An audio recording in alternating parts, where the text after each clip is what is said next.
hayyuun duudhaa Oromtichaa kana abbootii ganamaatiin guddataniif uummata Oromoo keessaa yeroo murteessaa kana keessa baalli karaa nagaadhaan fudhatan ministeerri muummee Itoophiyaa Dr. Abiy Ahmed haasawaa Parlama biyyattii duratti dhiyaachuudhaan uummata biyyattiitiif dhiyeenya kana galan keessatti dhimmi ijoon isaan waadaa galan keessaa tokko dhimma daangaa diimokiraasii bal'isuu fi paartilee morkattootaatiif dirree diimokiraatawaa mijeessuu kan jedhu ture. ክቡራን የተፎካካሪ ፖለቲካ ፓርቲ አመራሮች ከኢህአዴግ ውጪ ያሉ ፓርቲዎችን የምናይበት መነጽር እንደ ተቃዋሚ ሳይሆን እንደ ተፎካካሪ እንደ ጠላት ሳይሆን እንደ ወንድም አማራጭ ሐሳብ አለኝ ብሎ እንደመጣ ሀገሩን እንደሚወድ የዜጋ ስብስብ ነው። ከበጀምቶታ ፓርቲሌ ሞርካቶታ ሲያሳፍ እጅኑቲ አድ ዲሞክራታዋ ወራቅሰ ኡመተ ኢትዮጵያቲን አላ ፓርቲሌ ሲያሳ ቢሮ ኢትን ይላሉ አከ ሞርሚቶታ akka diinaatti osoo hin taane akka obboleessaatti yaada filannoo qabatanii dhiyaataniiru jennee simachuudhaan waliin hojjechuu qabna. Mootummaanis dirree dorgommii walabaa mijeessuuf fedhii kan qabu ta'uu gamanumaan ibsuun barbaadama. Waadaan waaduma waadaa seenan hojiitti hiikuudhaaf ministeerri muummee Dr. Abiy Ahmed hooggantoota paartilee morkattootaa dhaabbilee siivikii aartistoota abbootii amantaatii fi namoota bebbeekamoo masaraa mootummaatti affeeraniiru. Kaayyoon waltajjii kanaas qaamolee kana waliin kallattii gara fuulduraaf irratti hojjetamu irratti xiyyeeffachuudhaan ministeerri muummee Dr. Abiy Ahmed haasawaa taasisanii jiru. Paartileen morkattootaa gurmooftanii sochii biyya keessanii ijaaruu keessatti taasisaa turtaniif galanni qabu guddaadha jechuudhaan ministeerri muummee Itoophiyaa Dr. Abiy Ahmed dubbii isaanii kan eegalan. የተከበራችሁ የሀገራችን የተፎካካሪ ፖለቲካ ፓርቲ አመራሮች በሀገራችን ሰላም ዴሞክራሲና ልማትን ለማምጣት በሚደረገው ሁሉን አቀፍ ርብርብ ውስጥ የዳር ተመልካች ከመሆን ይልቅ የምናበረክተው የበኩላችን አስተዋጽኦ አለ በሚል እምነት ተነሳስታችሁ ተደራጅታችሁና ፓርቲ መስርታችሁ እስከ ዛሬዋ ዕለት ላደረጋችሁት ያላሰለሰ ትግልና ጥረት ልባዊ የሆነ ከበሬታና ምስጋናዬን አቀርባለሁ። sochiiwwan nageenyaa misoomaa fi sirna dimookiraasii biyyattii dhugoomsuuf sochii taasifamaa jiru keessatti handara dhaabbatanii daawwachuu osoo hin taane nas laallata jettanii bifa qindaa'eef gurmaa'een sochii firmaannaa gochaa turtaniif galata guddaa qabdu. Kabajamtoonni abbootiin amantaa fi artistoonnis sochii uummataa guyyaa guyyaa keessatti sammuu dhaloota haaraa qaruu keessatti gumaacha bahachaa jirtaniif isinis galateeffamuu qabdu. Itoophiyaanonni ijaarsa sirna dimookiraasii keessatti tokko abbaaqee kaan urmatee haalli itti lalamaa turetu jira. Kana dubbachuuf kan na dirqisiise seenaa kaleessaa hanga irratti jirudha. Sirni gadaa keenya sirna dimookiraasii ammayyaa waliin yoo madaalame ulaagaa kamiinuu sirna dimookiraasii ammayyaan gadi miti. Bifa kanaan yoo hubatamu dimookiraasiif haarawaa ta'uu dhabuu keenya mirkaneeffachuu ni danda'ama. Seenaa fi taatee yeroo dhiyoo yoo of duubatti deebinee ilaallu hayyuun dargaggoon maanguddoon illee osoo nafiin bakkeewwan garagaraatti daandii irratti kufan yoo yaadannu sirni dimookiraasii keenya hanga maka qancaree ture nu hubachiisa. Walii mari'ataa yaada wal jijjiiraa walii galuun osoo danda'amu yaada osoo hin taane rasaasa walitti fuunee du'aa fi dhumaatti shammataa turre. Haala kanaan qoramuun keenya akka jirutti ta'ee qormaata keessa galle keessaa ba'uuf fala kaa'achuu fi udhaalee qunnaman keessaa ba'uun filannoowwan jiran keessaa furmaata. Rakkoo kana keessaa ba'uufis fala barbaaduun akka maluun amanama. በየደጁ በየተራራው በየመንገዱ ወድቆ እንደቀረ ስናሰላስል ዴሞክራሲ ምን ያህል እንደነጠፈብን ይገባናል። መወያየት መደማመጥና በሐሳብ መሞገት ርቀውን ሐሳብ ሳይሆን ጥይት ተለዋውጠን ሞትን ሸምተናል። በአፈሙዝ ተነጋግረናል። እንደ ህዝብ መፈተናችን ተፈጥሯዊ ቢሆንም ቆም ብለን አስበን ፈተናችንን የምንሻገርበትን መፍትሄ ማበጀት አሊያም የተግዳሮቶቻችንን የመፍቻውን አወሳስበን የማንወጣው አዙሪት ውስጥ መግባት ከሚሉ ሁለት ምርጫዎች ጋር ስንገናኝ የኛ ምርጫ መፍትሄ ከመሻቱ የሚወግን እንደሚሆን በፍጹም አልጠራጠርም። Biyyaanga Itoophiyaa geessu bulchuun haalaan ulfaataa fi walxaxaadha. Rakkoo kana furuuf ammoo paartilee morkattootaa jaallannee onnee keenya irraa ofitti qabuudhaan waliin hojjechuudhaan furama jedhan ministeerri muummee Itoophiyaa Dr. Abiy Ahmed. ኢትዮጵያን የምታህል ታላቅ ሀገርና ሕዝብ ማስተዳደር ውስብስብና ከባድ ኃላፊነት ነው። የምንታገልባቸው ፓርቲዎች ለልባችን የቀረበ ፕሮግራም ስላላቸው እንወዳቸዋለን፣ እንሳሳላቸዋለን። ሆኖም ሰው በተፈጥሮ በቦታና በጊዜ የተወሰነ በመሆኑ ሁሉን ነገር የሚያውቅ ልበ ብርሃን አይደለምና ሁሉንም ነገር በድርጅት መነጽር ብቻ ካየን ሀገር የምንላትን ትልቋን ጉዳያችንን ትጎዳለች። በተለያዩ ፓርቲዎች ጥላ ስር ተደራጅተን ብንንቀሳቀስም ከሁሉም በፊት ሰዎች ነን።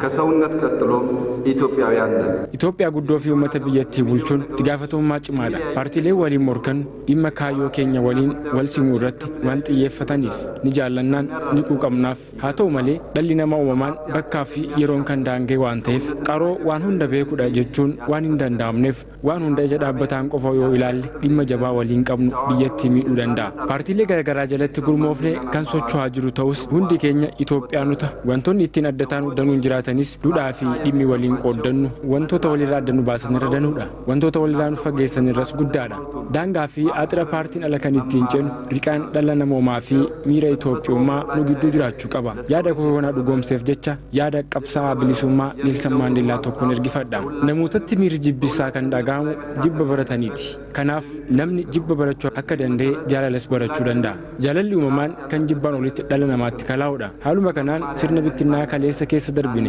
akka deebinee yaadanneetti cufnee waan fooyyeef waliin taanee hojjechuutu nurraa eegama. Paartiileen siyaasaa fuullee calaqqistuu fedhii fi gaaffii uummataati. Paartiilee keessatti uummanni biyya tokko bifa qindaa'een kallattiin hirmaannaa siyaasaa gochuunii fi yaada siyaasaa isaa kan ittiin calaqqisiisuuf riqichaa uummataa fi mootummaa wal quunnamsiisanidha. Sirni dimokiraasii ammayyaa hirmaannaa paartiilee siyaasaan alatti milkaa'uu hin danda'u. ሪዮት ዓለም ምርጫውን የሚገልጥባቸው ህዝቡንና መንግስታዊ ስልጣን የሚያገናኙ ድልድዮች ናቸው። ዘመናዊ ዲሞክራሲ በተለይም ፓርላመንታዊ ዲሞክራሲ ያለ ፖለቲካ ፓርቲዎች ቀጥተኛና ሙሉ ተሳትፎ ሊሳካ አይችልም። ኡቱባን ስርነ ዲሞክራሲ ኦላንቱማ ሴራ ነሞ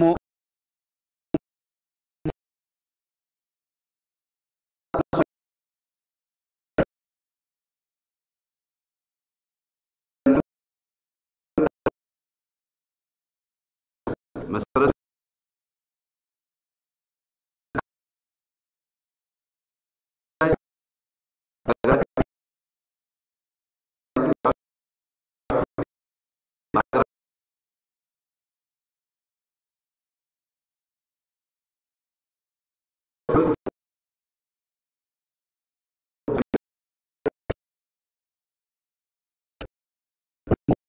Youtube Saimo mirga gurmaa'uu fi yaada ofii bilisaan ibsachuu fa'i. Sirna dimokiraasii keessatti dhimmi biyyattii dhimma lammiilee biyyattii ilaallatu waan ta'eef murteewwan akka biyyaatti murteeffaman keessatti kallattiinis ta'ee karaa bakka bu'oota isaaniin qooda kan qaban ta'utu hubatama. Akkaataa adeemsa sirna dimokiraasiitiin abbaan haqaa ana yaadni sirrii kan koo qofa quuqamaan biyyattii ana qofa adeemsi jedhu fudhatama hin qabu. Akka sirna dimokiraasiitti namni kamuu bifa gurmaa'aniis ta'ee dhuunfaan wantoota biyyattiif tolan waltajjiitti qabatee dhiyaachuun wal morkachuu fi wal mari'achuu danda'a. Uummannis abbaa fedhe filatee muduu danda'a. Haala kanaan paartiileen siyaasaas qooda olaanaa qabaachuu malu. Kana dura haalli mirgi namoomaatti kabajamu mirgi walitti qabamuu fi gurmaa'uun turre. Akkaataa barbaachisaa ta'een akka dagaagu waliin tumsuu qabna. Hayyoonnii fi waldaaleen siviilii dhimma biyyaa isaanii keessatti qooda qaban calaqqisiisuu akka danda'an hojmaata sirrataa diriirsuuf cimnee hojjechuu qabna. Uummanni fi paartiileen siyaasaa abbummaan itti dhagaame qooda isaanii akka baataniif carraa uumuu qabna. Carraawwan dimokiraasii babal'isuun miira qollifannaa loogii hambisuun mirga miira abbummaa dagaagsuutu nurraa eegama. Haala qabatamaa yeroo ammaa Itoophiyaatti uummanni hin qindoomiin waliin tumsinee fi waliin yaadne rakkoo keessoos ta'e rakkoo alaa ga'umsaa fi cimina ofirraa qolatu akka hin qabne seenaan keenya duraa agarsiistuudha. Yoo qindoomne humna arganna, yoo gormoofne ni jabaanna, yoo waltaanu yaada fooyya'inaa maddisiisuu dandeenya. Itoophiyaan biyya wareegama cimaanii fi ida'ama duudhaa waliinii keenya waan taateef jalqabbiin hawwisiisaan kun jalqabbiitti akka nafne sababa gahaa irratti bu'uuraa'uun dhimma biyyaaf uummata biyyattii bu'uura godhachuun sirna siyaasaa walamanuu laphee uummata biyyattii keessatti akka dagaagu gochuu qabna. Lammiileen keenya karaa nagaan mari'achuuf fedhii qaban Adwaawiin isaan waliin mari'achuuf qophii ta'uu isaan carraa kanaan ibsachuuf barbaada. ይህም ህዝብና ተፎካካሪ ፖለቲካ ፓርቲዎቻችን በሀገራዊ ፖለቲካዊና ማህበራዊ ጉዳዮቻችን የእኔነት ስሜት ኖሯቸው የበኩላቸውን አስተዋጽኦ እንዲያበረክቱ እድል ይከፍታል። የዲሞክራሲ መድረኩን ማስፋት በዜጎች በዜጎች ዘንድ የመገለል ስሜትን አክሽፎ የባለቤትነት ስሜት ያጎለብታል። በተጨማሪም ፈርጀ ብዙ ችግሮችን ተሸክሞ ከመሄድ ይልቅ ለዘላቂ መፍትሄ በጋራ የመረባረብ ልምምዶችን ያጎናጽፈናል። ክቡራትና ክቡራን፣ መድብለ ፓርቲ የፖለቲካ ስርዓትን ከዲሞክራሲያዊና ከተደራጀ የህዝብ ተሳትፎ ውጪ ማረጋገጥ ከቶውንም የሚታሰብ አይደለም። በተለይም በኢትዮጵያ ነባራዊ ሁኔታ ያልተቀናጀና ያልተደራጀ ያልተባበረና ያልተሳሰበ ህዝብ የውስጥ ችግሮችንም ሆነ የውጭ ጥቃትን በብቃትና በንቃት መመከት ፈጽሞ እንደማይችል የቀድሞ ታሪካችን ጥሩ ማሳያ ነው። ስንቀናጅ ጉልበት እንፈጥራለን፣ ስንደራጅ እንጠነክራለን፣ ስንተባበር የተሻለ ሐሳብ እናመነጫለን።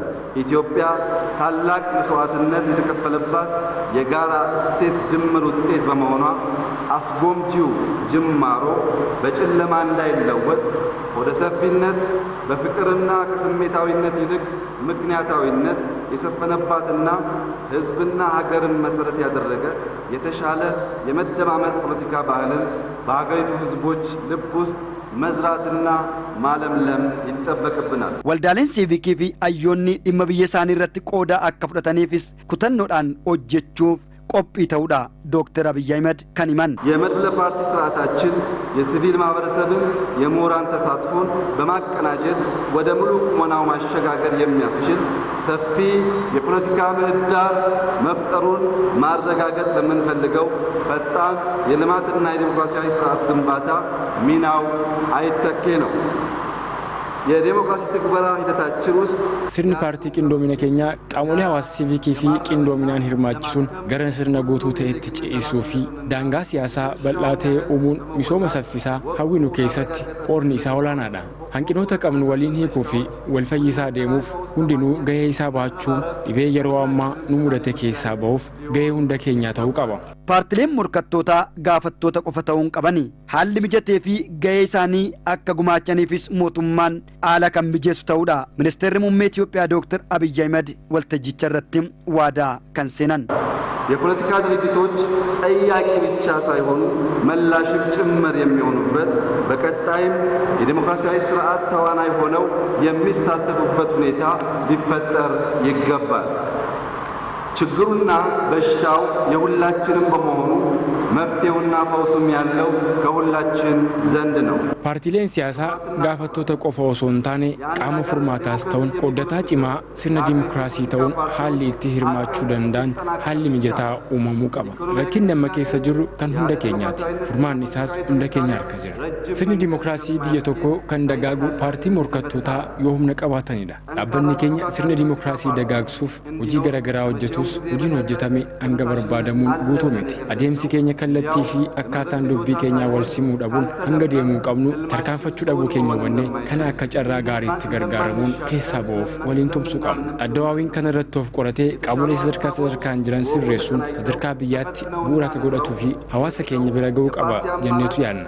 Itoophiyaan yeroo kamiinuu caalaa paartiilee siyaasaa jajjaboo boqonnaa itti barbaaddu irra geenyeerra. Paartiileen morkattootaas gaddaa fi dallansuu keessaa bahanii kanaaf miira haaraadhaan ka'uu qabu. Morkiin nama jabeessa humna guutuun hojjechuuf nama kakaasa yaada haaraa maddisiisuufis ni gargaara. Kanaafis alkanii guyyaa ni hojjenna ni carraaqna. ሀገራችን ዲሞክራሲ እንዲሰፍን የተለያዩ ስራዎች ቢሰራም ከሚጠበቀው አንጻር ግን ሂደቱም ሆነ ውጤቱ ሙሉ አልነበረም።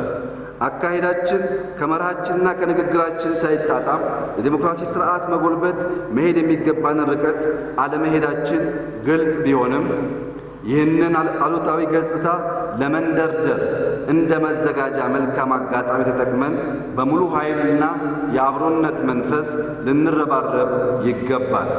ይህንን መሰረታዊ ጉዳይ እውን ለማድረግም ኢህአዴግ ራሱን ገምግሞ ችግሮቹን ከመለየት ባሻገር ከችግሩ ለመውጣት በሁሉም ደረጃ በሚገኙ አደረጃጀቶቹ የሪፎርምና የለውጥ ስራዎች ማካሄድ ጀምሯል። ይህ የለውጥ ስራ ከራሱ ከድርጅቱ ከመንግስታዊ መዋቅሩ አልፎ ሀገራዊ ትራንስፎርሜሽን ማረጋገጥ እንዲችል ወደ ሁሉም የህብረተሰባችን ክፍል መድረስ ይኖርበታል ብለን በጽኑ እናምናለን። ኢትዮጵያ ጠንካራ ተፎካካሪ ፓርቲዎችን ከመቼውም ጊዜ በላይ በምትፈልግበት ምዕራፍ ላይ ትገኛለች። በመሆኑም ተፎካካሪ የፖለቲካ ፓርቲዎችም ራሳቸውን ለለውጥ ዝግጁ ማድረግ ይጠበቅባቸዋል። ከምሬትና ከቁዘማ ወጥታችሁ በአዲስ መንፈስ ልትነሱ ይገባል። ኢህአዴግ የተሻለና ጠንካራ ፓርቲ እንዲሆን የዲሞክራሲን ባህልንም ለማጎልበት የተፎካካሪ ፓርቲዎች መኖር ወሳኝ መሆኑን በጽኑ እንገነዘባለን። ፉክክር ያተጋል፣ ያጠነክራል፣ ሙሉ አቅም አውጥቶ ለመስራት ያበረታታል፣ አዲስ ሐሳብና አማራጭ እንድናመጣ ያግዛል። ይህንን በመረዳት ለፉክክር የሚመች ሜዳና ነፃነት እንዲኖር በማድረግ ለሀገራችን ለሕዝባችንና ለድርጅታችንም የሚበጅ ፖለቲካዊ አውድ ለመፍጠር እንተጋለን፣ ሌት ተቀን እንሰራለን።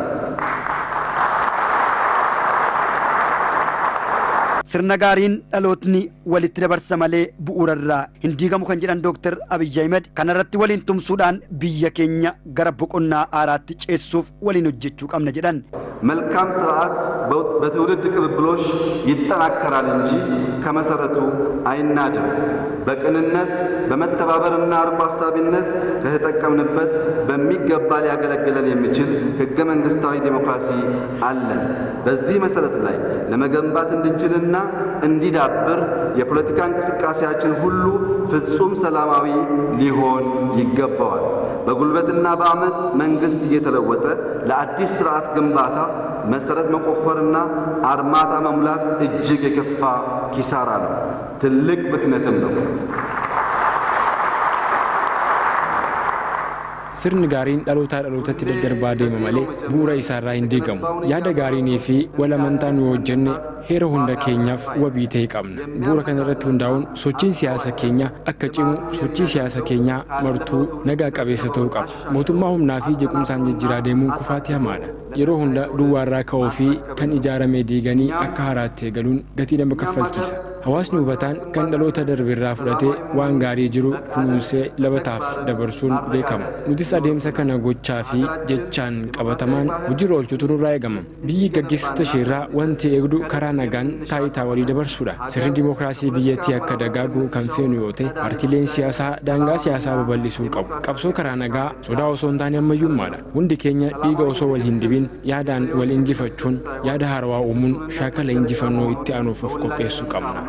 Namni kamuu mirga dimookiraatawaa isaa fayyadamuun yaada isaa bilisaan ibsachuu fi paartiilee siyaasaa barbaade keessatti hirmaachuuf miidiyaatti fayyadamuun daangaa dimookiraasii babal'isuun mul'anni argamuuf hojjechuu qabna. Dhaabbileen dimookiraasii cimaa deemuun isaanii sirna dimookiraasii biyya keenyaa kan cimsu waan ta'eef kaayyoo dhaabbataniif akka galmaan gaaniif humna isaanii cimsuu fi adeemsa hojii fooyyessuun mirgi namootaa fi dimookiraasii lammiilee akka mirkanaa'uuf lammiif looguun hojjechuu akka danda'an cimuu qabu. Mootummaan keenyas kun hojiirra akka ooluuf ni hojjeta. Kanaafis waltajjiin har'aa agarsiistuu ta'uu danda'a. Paartiileen morkattootaa fi qaamoleen waltajjii kana irratti argamtan gara waltajjiitti deebitanii rakkoo qabnu hiikuu fi kutannoo qabnu deeggaruun nu cinaa akka dhaabbattan waamicha koon dhiyeessa.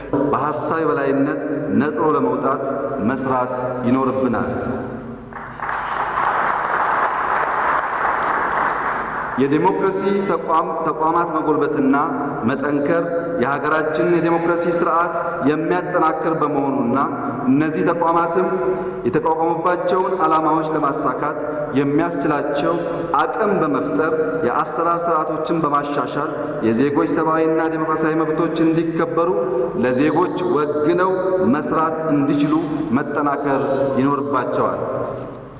መንግስታችን የፖለቲካ ምህዳርን ለማስፋት በራሱ ውስጥ ከጀመራቸው ለውጦች ባሻገር በተከታታይ ይህን የሚያግዙ እርምጃዎች ተግባራዊ ያደርጋል። ይህ የዛሬው መድረክ ተቀራርበን ለመስራት ያለንን ዝግጁነት የምናረጋግጥበት አንዱ ማሳያ ነው። በመሆኑም ከፖለቲካ ፓርቲዎች የውይይት መድረክ የወጣችሁ የተፎካካሪ ፓርቲ መሪዎች ወደ መድረኩ እንድትመለሱና ያሉብንን ችግሮችን በጋራ ለመፍታት የያዝነውን ቁርጠኛ አቋም እንድትደግፉ በዚህ አጋጣሚ ጥሪዬን አስተላልፋለሁ።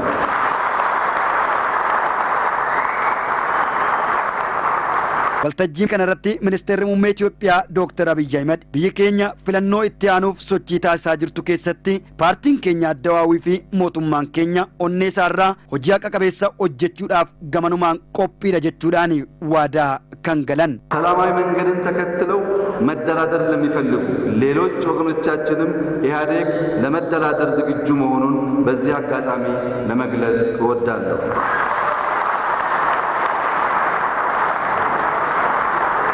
ሀገራችን በቀጣይ ለምታካሂደው ሀገራዊ ምርጫ ፓርቲያችን ኢህአዴግና መንግስታችን ከልብ የሆነ ፍትሃዊ ዴሞክራሲያዊና ነፃ ምርጫ እንዲካሄድ አስፈላጊውን ሁሉ ያደርጋል።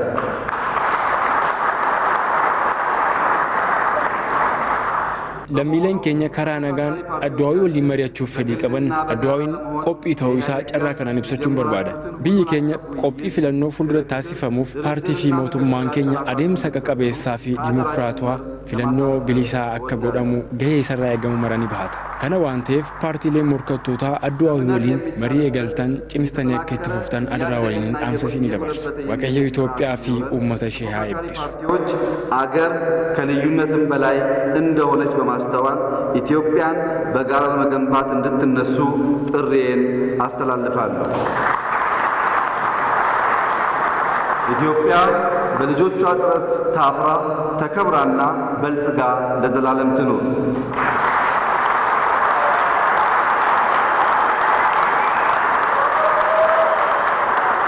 ፈጣሪ ኢትዮጵያንና ሕዝቦቿን ይባርክ። አመሰግናለሁ። Hooggantoonni paartilee morkattootaa waldaaleen siivikii fi aartistoonniif qaamoleen garaagaraa waltajjicha irratti hirmaatan gama isaaniitiin ministeerri muummee haarawaan Dr. Abiy Ahmed seenaa haaraa biyya keenya keessatti eegaluu isaaniitiif waltajjiin irraa kun agarsiistudha jedhan. አዲሱ ጠቅላይ ሚኒስትር ሕገ መንግስቱ የሚደነግግና የሚፈቅዳቸውን ጉዳዮች አፍታተው ሲናገሩ ሰምተናል። Ministeerri muummee haaraan wantoota heera mootummaarra jiran hiikanii yoo sirriitti dubbatan argineerra kun abdii tokko. Haasaan isaanis heera irratti kan hundaa'e kana booda morkiin siyaasaa dimokiraatawaan jiraate kan injifateen inni injifatamee harka fuudhee karaa nagaan aangoo waliif dabarsuun akka jiraatu mallattoowwan akeekanidha.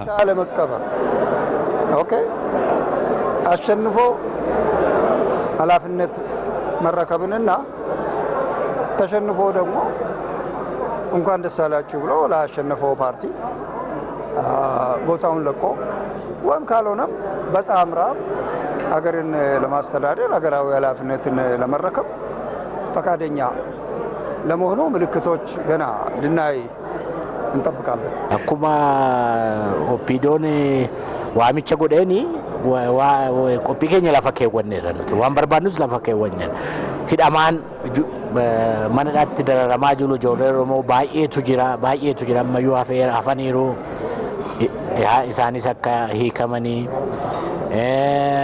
labsii ammaa kanas akka kaasanii labsiin kunis saba keenya waan bu'aa fiduu qabu isaanis waan bu'aa fiduu qabu isa bira darbee immoo siyaasa biyya kanaa jijjiiruudhaa fi political spaces jiran kana karaa saaquu gubbaatti warri qeerroo isaan amma kaleessa faambotti dubbachaa jiranii saanqaa saaqii jechaa jiru.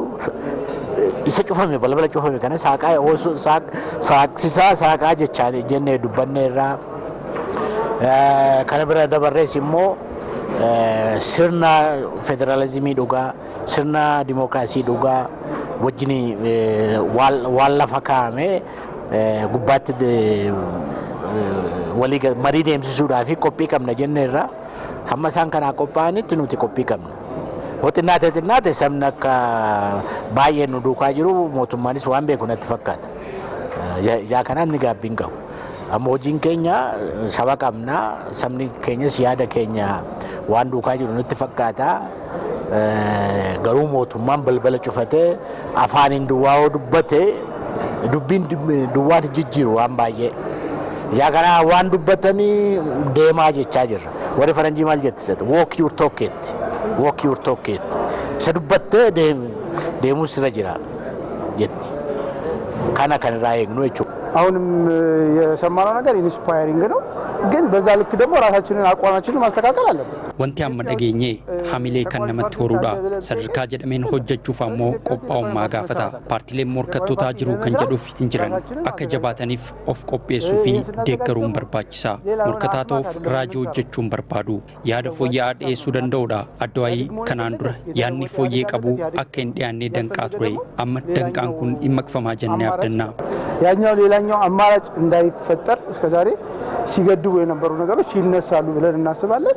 ዶክተር አብይ አህመድ አዲሱ ጠቅላይ ሚኒስትራችን የኢትዮጵያ የአዲስ ዘመን ጅማሬ ምዕራፍ መክፈቻ ነው ብዬ ነው የማስበው እና ዛሬ የተሰማኝ ስሜት እንኳን ለኢትዮጵያ አዲስ ዓመት አደረሳችሁ ብዬ ነው መክፈት የምፈልገው። የአዲስ ዓመት የአዲስ ስሜት አይነት ስሜት ነው የተሰማኝ። አዲስ የህይወት ምዕራፍ ትላንትናችንን ዞር ብለን ስናስበው በሐሳቦች መበላሸት ምክንያት የታመሙ ሐሳቦች ሀገሪቷ ላይ በመንገሳቸው ምክንያት ብዙ ሰዎች መስዋዕትነትን ከፍለዋል። ግን እግዚአብሔር ይመስገን ወደ ተሻለ ነገር አሁን መጥቶ የተረጋጋና ሰላማዊ ነገር በማየታችን ደስ ይለኛል። አንጎት ዱፉን ዶክተር አብይ አህመድ ጀልቀቢ ቡቆና ሀራ ብየ ኬኛቲ ጀዴን አማን ሚራ ሀርዳነት ዳጋሃሜ ኢትዮጵያኖታን በገበረ ሀራት ጨተን ጀቹኒን በርባድ ሚራ በረሃራ ፊ አብዲ ሀራ አከሱመስ ጅሬኛ ሀራት ነት ዳጋሃሜ kaleessa duubatti deebinee yoo yaanu sababa yaadota jallatanii fi dhukkubsataa ta'aniin hidda gadi fageeffataniin lammiileen hedduun aarsaa ta'aniiru. Galanni Waaqayyoof yaa ta'u nageenyaaf tasgabbii har arguu keenyatti nan gammada. Dr. Abiy nama yaada fooyya'aa fi gaarii maddisiisan kaka'umsa qabuu fi naamusa qabu yeroo hunda beekumsa dabalachuuf nuffii malee kan baratu waan ta'eef kun immoo yaada haaraa irratti hundaa'uun jijjiiramni fidu abdachiisa. Nu'i warra yaada irratti hundaa'ee kalaqa keenyaan uummata kaka'umsaaf abdiif madda yaadaati. Kaka'umsa nuuf uumu. ሰብን ከመቅረጽ አኳያ ለሀገር ሰላም ፍትህ ከማስፈን አኳያ የተሻለ ነገር ለማድረግ ኢንስፓይሬሽን ይፈጥራል። ጠቅላይ ሚኒስትሩ ያቀረቡት ሐሳብ ለሁላችንም ኢትዮጵያኖች የሚያስማማ ይመስለኛል። እንደ አንድ ኢትዮጵያዊ እንደ አንድ ግለሰብ እኔም ሐሳብ ሁላችንም አላማችን እቺን ሀገር የማሳደግና እቺን ሀገር አንድነት የማቆም የተበታተነውን ነገር መሰብሰብ ሁሉም ሰው በየሙያው ለዚች ሀገር የሚገባውንና የሚገባትንና ውለታውን መክፈል አለበት ብዬ አስባለሁ። እንግዲህ አዲሱ ጠቅላይ ሚኒስትራችን ዶክተር አብይ አህመድ ዛሬ እንደተናገሩት ከየትኛውም ፖለቲካ ድርጅቶች ጋር ተገናኝተው መደራደር እንደሚቻል ወደ አንድነትና ወደ ሀገራችን ቅድሚያ መስጠት እንዳለብን ገልጸዋል። ይሄ ነገር እንግዲህ በተግባር የሚተገበር ከሆነ ለሁላችንም የሚያስማማና ጥሩ ልጆቻችንን ትምህርት ቤት ያለ ስጋት ከትምህርት ቤት የምናወጣበት ሀገር ትኖረናለች ብዬ አስባለሁ። ያኒ ሙሚች ሚኒስትር ሀረዴሰን ለሚሌ ኢትዮጵያ ሁንደ ከወሊ ገልቹዳ አከለሚ ቶኮት አኒስቴ ሁንዲ ኬኛ ካዮን ቀብኑ ብየ ጉዲሱ ፊ ወንቶተ ብትናን ወሊት ቀቡ ሁንዱ ኦጉማ ኢሳቲ ኦልማ ብያፍ ኦሉ መሉ ጉማቹ ቀበጀ ያዳ ሚኒስትር ሙሜ ሃራን ዶክተር አብይ አህመድ ፓርቲሌ ሲያሳ ከሙ ወሊን መሪያቹን አከረንዳሙ ፊ ዲመ ብያ ዱርሱን አከበርባቺሱ ይመን ኩኖ ጅሮ ኦላን ሁንደ ወሊ ገልጭ ያዳ ለሚመጣው ትውልድ የደም ውርስ ባናወርስ ደስ ይለኛል። ስለዚህ እግዚአብሔር ሀገራችን ኢትዮጵያን ይባርክ። እናንተ የምትመኙትን ነው እኔ የምመኘው። ስላረጋችሁልኝ ካለመጠየቅ አመሰግናለሁ። hirmaattonni waltajjichaas sochii mootummaan eegale gaariidha. kun cimeetti fufuu qaba. nutis gama keenyaan mootummaa cina dhaabbannee biyya keenya ceessuudhaaf qophiidha jedhan. አስቸኳይ ጊዜ አዋጁ ይነሳል ብለን እናስባለን። አው መነሳት አስቸኳይ ጊዜ አዋጅ የሚያስፈልገው እኮ ቢረብሽ ሲኖር ነው። ለብሲን የሮ ሙደማስ ሂንካ ጀነያና ለብሲን የሮ ሙደማ kan barbaachisu jeequmsi yoo jiraate ummannis yoo abdii dhabe amma jeequmsi hin jiru dur ummanni kan karaatti baheef abdii dhabeeti amma abdii horateera ummata keenyaaf wanti hin dhaamu labsiin yeroo muddamaa akka ka'u karaa nagaan gaafachaa ዶክተር አብይ መዲ akka dhaabbatudha ህዝብ መልእክት ማስተላለፍ የሚፈልገው የአስቸኳይ ጊዜ አዋጅ እንዲነሳ ሰላማዊ ግፊት ማድረግ ይኖርበታል። ለዶክተር አብይ ደግሞ እድል መስጠት ይኖርበታል። እኔ እንደ አንድ ሙያተኛ እንደ አርቲስት ሁሉ ጊዜ ህዝብ ሲያለቅስ አለቅሳለሁ፣ ህዝብ ሲስቅ እስቃለሁ። አኒስ አካ አርቲስት ቶኮ ጋፋ ኡመኒ ቦ ነምቦዋ ጋፋ ብይ ገመዱስ ወሊነን ገመዳ ani miseensa paartii kamuu miti. ዶክተር አብይ ስርተን ቤክ ወሊን ጉደን ነመ ፈያሌሳ ፊ ጋሩማ ቀቡዳ የገባውና ለክፋት ቦታ የሌለው እንደምታዩት አይነት ሰው ነው። እግዚአብሔር እንግዲህ እንዳሳመረው ጅምሩ እንዳሳመረው መጨረሻውም እንዲያምር የሁላችንም ጸሎትና የሁላችንም ድጋፍ ያስፈልጋል ብዬ አስባለሁ። ከ3 ዓመት ተኩል እንደዚህ በፊት ደደቢት ላይ በተገኘን ሰዓት ለሀገር የተሻለ ሐሳብ አለኝ ብሎ የሚነሳን ፖለቲካ ፓርቲ ተቋሚ ብለን መጥራት የለብንም ተፎካካሪ ማለት አለብን ብዬ የተናገርኩት ትዝ ይለኛል። ያ አሁን ህይወት ዘርቶ አሁን መሪዎቻችን ተፎካካሪ ማለት ሲጀምሩ በጣም ነው ደስ የሚለኝ። ወጋ ሰዲ ኢንዱር ደደቢት እረት አኒ ዋኤን ብየኮ ነገልቸ ጀዴ ወነን ያዱፍ ቃሞሌ ያደ ሲያሳ ብራ ቀበተኒ ዱፈን ሞርሚቶተ ጀቹኒ ህንቀቡ ጀቻን ቱሬ ሞርከቶተ ጀቹኒ ቀምነ ጀቻ ከነን ቱሬ ሀርዳ ጉደቴ ፉደተማ አርገቹ ይሳት ነንገመድ ለአዲስቷ ኢትዮጵያ ሁላችንም የተሻለ ሐሳብ አለን ብለን የምናስብ ከሆነ በቃ ሐሳባችን ነው ማሸነፍ ያለበት ሐሳባችን ነው መፎካከር ያለበት ከዚህ አንፃር የተሻለ ለውጥ ይመጣል ብዬ አስባለሁኝ። ዋዳን ዋዱማ ሚኒስቴር ሙሜ ኢትዮጵያ ዶክተር አብይ አህመድ ዋዳ ሴናን ኦጂቲ ኢኩ ኤገለኒሩ ከነፊጣን ባሱፈሞ ኡንዱምቱ በከ ጅሩቱምሴ ብየሳ ጃሩ ኬሰቲ ጋይሳ ዮጉማቼ ገልማ ያደሚ ቢረጋውዳፍ ኢመሊ ኤገለሜ ጅሩ ፈጎንተው ጀቻ ከነራፍ ቅንዴፈን ከኑማን ጥሙራ